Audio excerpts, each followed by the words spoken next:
നമസ്കാരം. പിണറായി വിജയൻ സർക്കാരിന്റെ കാലത്ത് അരങ്ങേറിയ വൻ സാമ്പത്തിക ക്രമക്കേടുകളുടെയും ഉദ്യോഗസ്ഥ ദൂർത്തിന്റെയും അഴിമതി കഥകൾ ഓരോന്നായി പുറത്തു വരുമ്പോൾ ഇതാ കോട്ടയം നാഗമ്പടത്ത് നിന്ന് മറ്റൊരു തട്ടിപ്പ് വിവരങ്ങൾ കൂടി പുറത്തു വന്നിരിക്കുകയാണ്.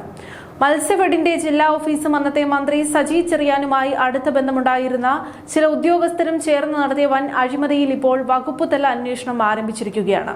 ഹെഡ് ഓഫീസിന്റെ യാതൊരുവിധ അനുമതിയും വാങ്ങാതെ സീ ഫുഡ് ഹോട്ടൽ തുടങ്ങാനെന്ന പേരിൽ പൊതുജനങ്ങളുടെ 17 ലക്ഷം രൂപയാണ് ഇവർ വെള്ളത്തിലാക്കിയത്. ഒടുവിൽ ലക്ഷങ്ങൾ മുടക്കി പണിത ഹോട്ടൽ തുറക്കാനും കഴിഞ്ഞില്ല.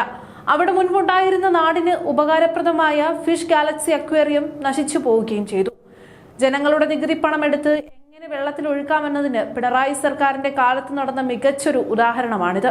നാഗമ്പടത്ത് എന്താണ് നടന്നതെന്ന് ജനങ്ങൾ കൃത്യമായി തന്നെ മനസ്സിലാക്കണം.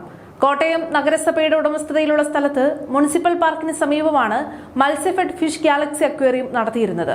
മറ്റൊരാവശ്യത്തിനും ഈ സ്ഥലം ഉപയോഗിക്കരുതെന്നായിരുന്നു നഗരസഭയുമായുള്ള വ്യക്തമായ കരാർ. എന്നാൽ കഴിഞ്ഞ ഇടതുപക്ഷ ഭരണകാലത്ത് സജി ചെറിയാനുമായി അടുത്തു നിൽക്കുന്ന ചില ഉദ്യോഗസ്ഥർ തിരുവനന്തപുരത്തെ ഹെഡ് ഓഫീസിന്റെ അനുമതി പോലും തേടാതെ ഈ കെട്ടിടം സീ ഫുഡ് ഹോട്ടലാക്കാൻ തീരുമാനിക്കുകയായിരുന്നു.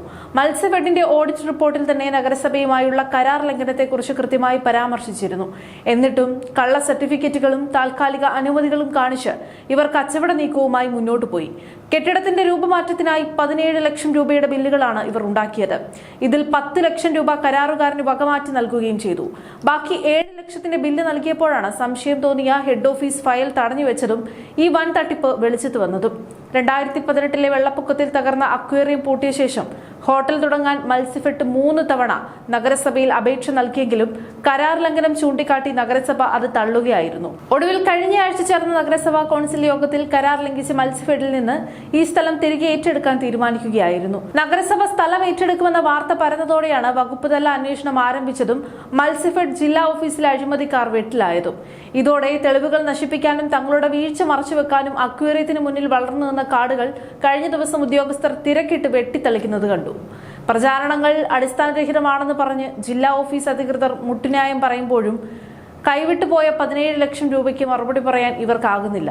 തങ്ങളുടെ സ്വന്തക്കാർക്ക് കോടികളുടെ വികസന പദ്ധതികൾ മറച്ചു നൽകുകയും ഉദ്യോഗസ്ഥർക്ക് തോന്നിയതുപോലെ ദൂർത്തു നടത്താൻ വഴിയൊരുക്കുകയും ചെയ്ത പിണറായി വിജയൻ സർക്കാരിന്റെ ഭരണശൈലിക്ക് കിട്ടിയ കനത്ത തിരിച്ചടിയാണിത്.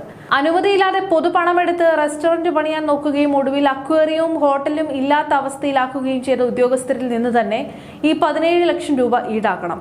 ഭരണം മാറി പുതിയ UDF സർക്കാർ അധികാരത്തിലെത്തി നിൽക്കുമ്പോൾ മുൻ ഭരണകാലത്ത് നടന്നിട്ടുള്ള ഇത്തരം എല്ലാ വകുപ്പുതല അഴിമതികളും പുറത്തു കൊണ്ടുവരേണ്ടതുണ്ട്.